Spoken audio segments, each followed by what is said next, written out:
The war between humans and the Zalari had lasted for years. Both sides had lost countless lives, and the stars themselves seemed tired of watching endless destruction. Captain Ryan Hale was one of the few humans who still believed in mercy. He had seen too much blood and too many children turned into orphans by this war. When his ship was shot down during a battle and crashed on a deserted alien moon, Ryan thought it was the end. His crew was gone, his weapons destroyed, and his communication system silent. But destiny had other plans. As he crawled out of the wreckage, wounded and exhausted, he heard faint crying in the distance. It wasn't human. The sound was soft, trembling, like small creatures trying to hide their fear. Ryan followed it through the thick purple mist until he found a cave. Inside were two small alien children, Zalari, the same species that had been fighting humanity for generations. Their silver eyes widened with terror when they saw him. One of them hid behind the other, clutching a piece of broken metal as if it could protect them. Ryan froze. He could have walked away. He could have ended their lives and told himself it was war. But he didn't. He saw something in them, the same fear he had seen in human children during the first attacks, the same innocence that had nothing to do with the hatred of adults. Slowly, he put down his weapon and raised his empty hands. "It's okay," he said softly. "I'm not going to hurt you." They didn't understand his words, but they understood his voice. It was calm, kind. After a long silence, the smaller child took a hesitant step forward. Ryan noticed burns on their arms, marks from explosions. They were alone, scared, and hungry. He remembered the emergency food packs in his suit and opened one. He placed it on the ground and stepped back. The children watched him carefully before crawling toward it and eating quickly, their small hands shaking. Days passed. Ryan stayed in the cave, helping the alien children survive. He built a small fire, found water, and tried to fix his broken communicator. The kids began to trust him.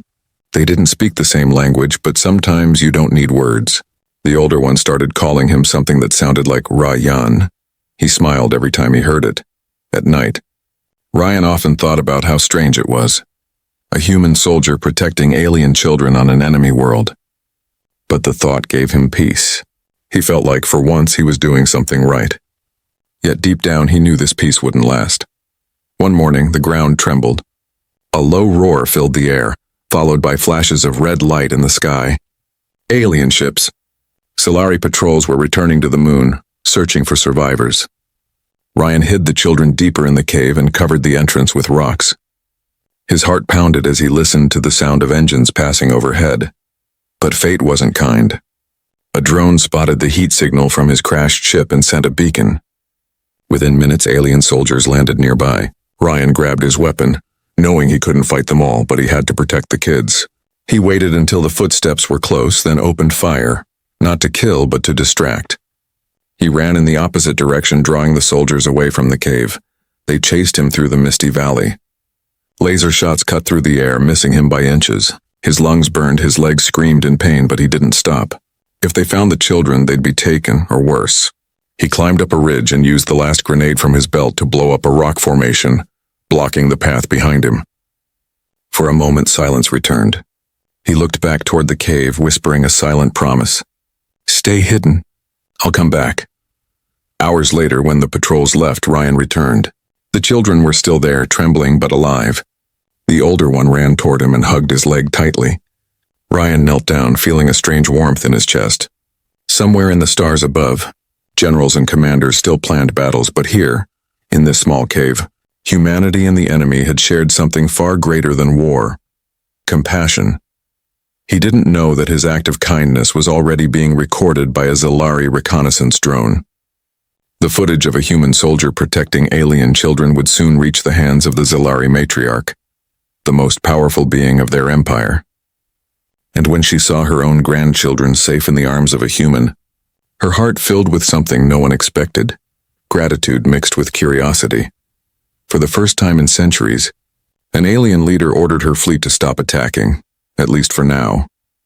Her only command echoed across the stars, clear and cold. "Find that human, and bring him to me."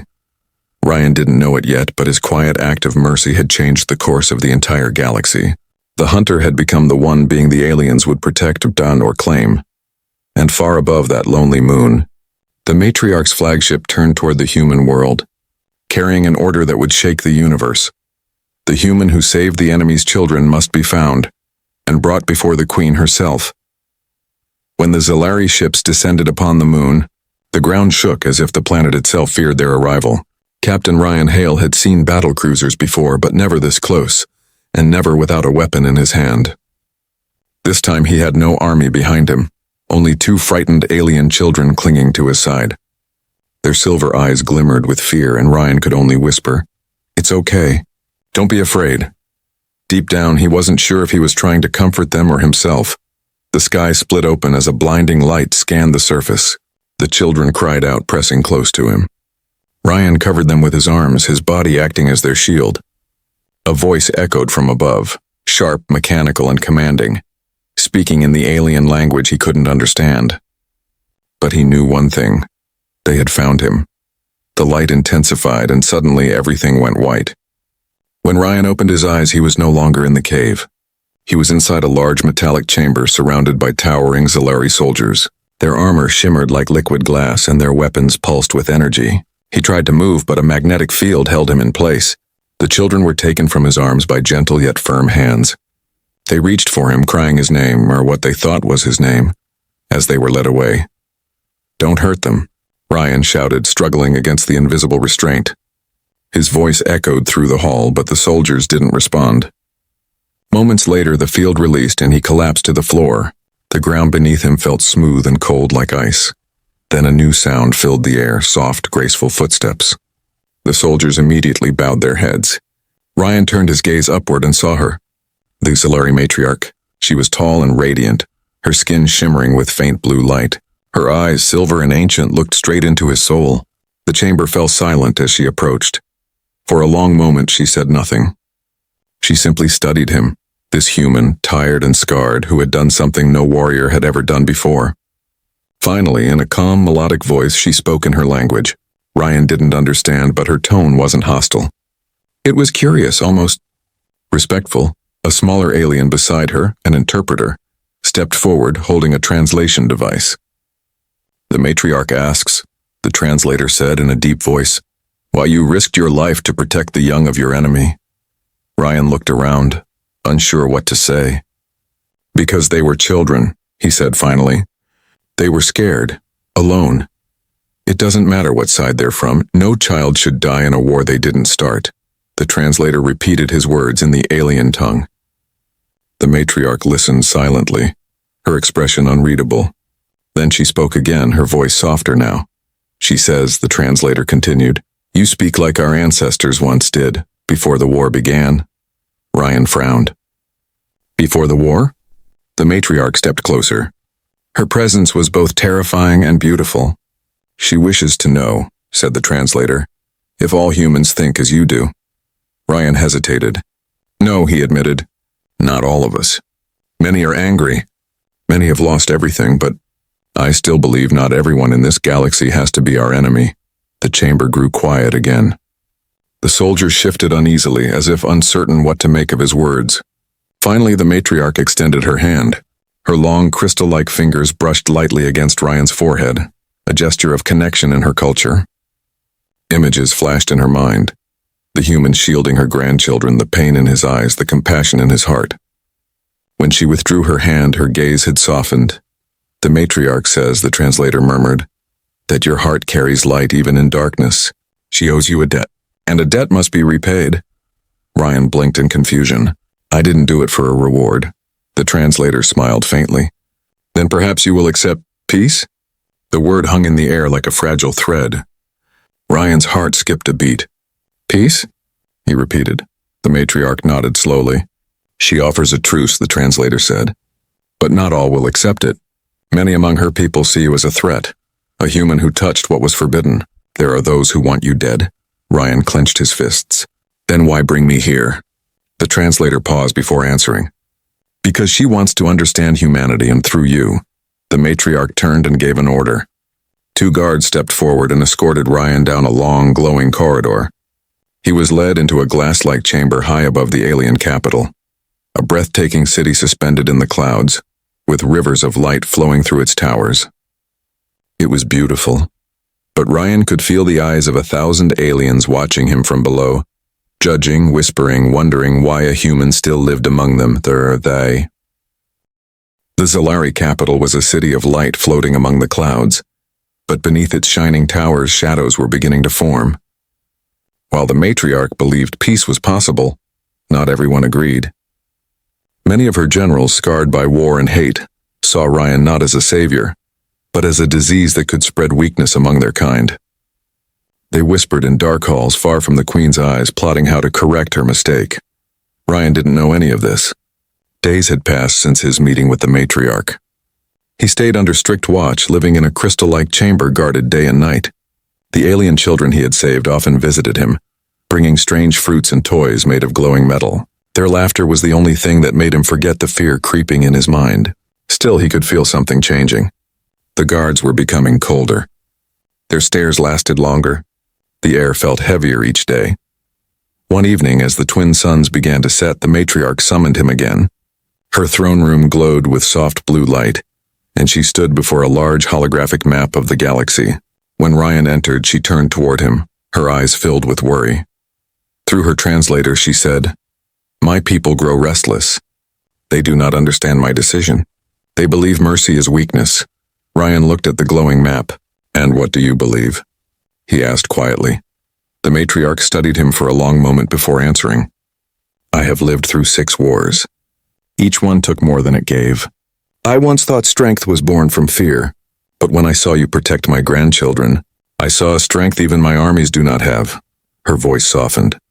"You reminded me what it means to feel hope." Ryan felt a strange warmth at her words. But before he could reply, a guard burst into the room, bowing deeply. He spoke quickly in the alien tongue, his voice tense. The matriarch's expression changed instantly, fear mixed with anger. She turned toward Ryan. "They are coming," the translator said. "Her own generals. They have declared her unfit to rule. They want you captured or dead." Ryan's heart pounded. "What about the children?" "They are safe. For now," the translator replied. "But if the generals take control, no one will be." The matriarch gave an order. The guards surrounded Ryan and led him through a secret passage beneath the palace. The corridors twisted like veins of light. "We are taking you to the lower chambers," the translator explained. "There is a ship hidden there. You must leave before it's too late." Ryan shook his head. "I can't just run away. She'll be in danger because of me." "She knows," the translator said sadly. "But she also knows you are the symbol of what she fights for." Before Ryan could answer, the wall shook violently. Explosions echoed from above. The city was under attack, not from humans but from its own defenders. The rebels had struck. The guards pushed Ryan forward. Lights flickered, alarms wailed. When they reached the lower chamber, a sleek silver craft waited, small but fast. As the translator prepared to open the hatch, a sudden blast hit the wall. 2 soldiers fell instantly. Through the smoke, armored figures appeared, their weapons glowing red. "Traitors!" one of the loyal guards hissed before firing. Beams of energy lit up the dark corridor. Ryan ducked, grabbing one of the fallen guard's blasters. He didn't want to kill, but he had no choice. He fired at the floor, shattering it and creating a wall of dust. "Go!" the translator shouted. Ryan jumped into the ship and sealed the hatch. The craft roared to life, shooting through a tunnel and bursting into the open sky.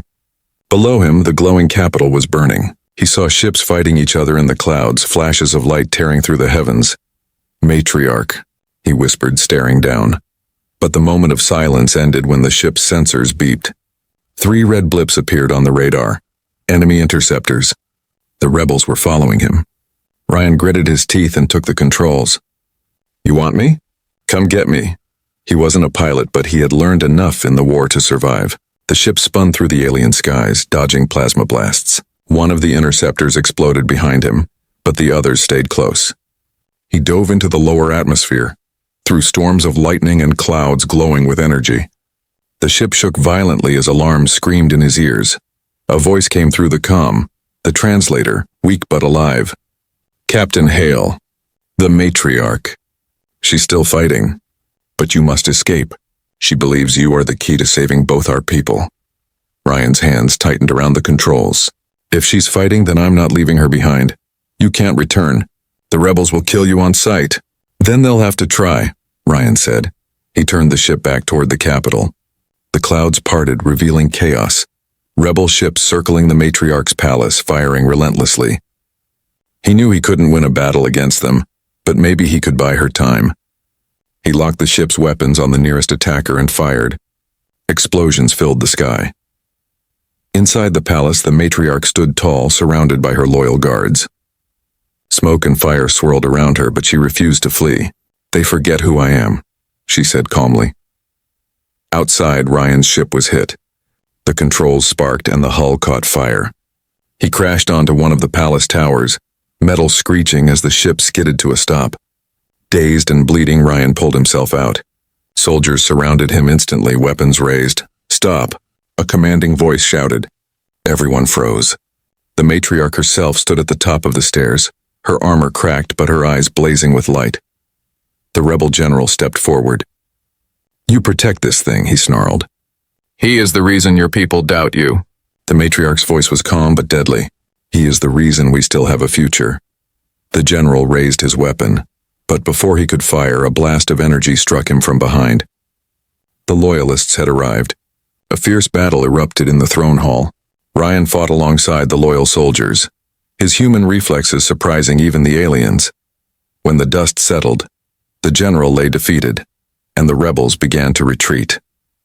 The matriarch looked at Ryan, her expression filled with pride and sadness. "You saved my people again," the translator said softly. "But now the war has changed. The humans will soon learn of this battle, and they will not understand." Ryan nodded slowly. "Then we'll make them understand." He didn't know how, but one thing was certain. He was no longer fighting just to survive. He was fighting for something greater, a future where humans and Zalari didn't destroy each other. Far above them, in the darkness of space, human satellites detected strange energy waves from the Zalari system. The commanders on Earth began preparing fleets. They thought the aliens were launching a new attack. The misunderstanding would ignite something far worse than war. A storm of fear. And Ryan, the man who once saved 2 alien children, was now trapped between 2 worlds ready to destroy each other. The smoke from the palace battle still drifted over the shining towers of the Zalari capital. Fires glowed faintly in the distance, and the sky was filled with the hum of repair ships trying to restore order. The matriarch's rule had survived, but the cost was heavy. Half of her council was gone, and distrust now poisoned the hearts of her people.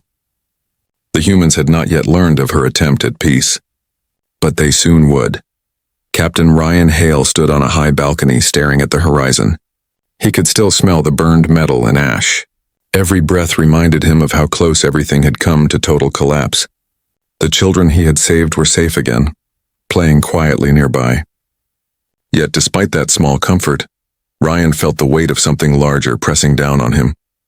A storm building far beyond this world. The matriarch approached quietly, her long robes moving like liquid light. Her expression was calm, but her eyes showed exhaustion. "My people are afraid," the translator said softly beside her. "They think peace with humans is impossible now." Ryan nodded slowly. "It's the same on my side. The humans will see the energy signals from this world and think it's another attack. They'll strike first. They always do." The matriarch looked up at the twin suns rising through the smoky sky. "Then we must show them something they cannot ignore." Ryan frowned. "Show them what?" "Truth," she said. "If they see what really happened here, perhaps they will understand." Before he could reply, a soldier rushed in and handed her a small device, a communicator. The translator's voice trembled as he explained. "The humans have already sent a message. Their fleet is approaching. They demand your surrender or they will open fire." Ryan's chest tightened. "No," he whispered. "They don't understand. They'll kill everyone." The matriarch turned to him. "Then you must speak for them. You are the only one they might listen to." Ryan hesitated. "You want me to talk to the human fleet?" "Yes," the translator said. "You must tell them the truth, before they destroy us all." Moments later, Ryan stood inside a vast communications hall filled with glowing orbs and floating screens. The technology felt alive, pulsing with energy. The matriarch stood behind him, silent and regal. As the connection opened, the screen flickered to life, revealing the stern faces of human generals aboard a massive warship orbiting above the planet. "This is Captain Ryan Hale," Ryan said, his voice steady. "If you can hear me, I'm alive, and I'm not a prisoner." The general stared in shock. One of them leaned forward. "Hale, we thought you were dead. What is your status? Are the aliens holding you?" Ryan shook his head. "No, they saved me." A wave of disbelief spread across the faces on the screen. "You expect us to believe that?" Another general snapped.